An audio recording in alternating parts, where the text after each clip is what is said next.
In this episode of Tooth Talk, we'll be discussing a few common dental procedures that you may encounter in a dental office.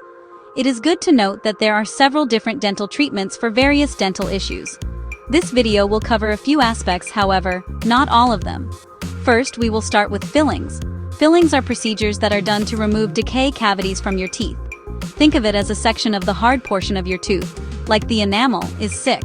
The dentist will remove the part of the tooth that is sick, and then fill the missing portion of the tooth back up with a dental material.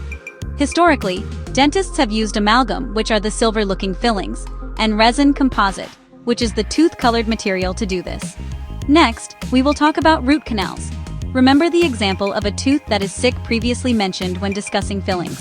If the tooth becomes sick, to the point that the soft inner portion with nerve tissue becomes sick as well, this can cause the tooth to become infected as a whole, and it can lead to the tooth dying. To treat this, dentists will remove the sick softer inner portion and fill this area back up with a material, and the patient will be able to keep their once infected tooth. Crowns are a type of procedure that dentists perform to properly protect the tooth after it becomes fragile. Teeth, unfortunately, can break or fracture for various reasons. Once a portion of the tooth has become weak, it can affect the entire tooth. This can cause a break in the tooth or a big chip. In order to preserve the tooth, dentists place a crown over the tooth made of hard material to protect the entire tooth.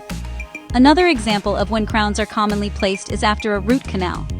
Finally, another common dental procedure in the dental office is extractions. Sometimes, if teeth become sick, decayed to the point of no return, and are too far gone to perform any restorative dental treatment, the teeth may need to be removed.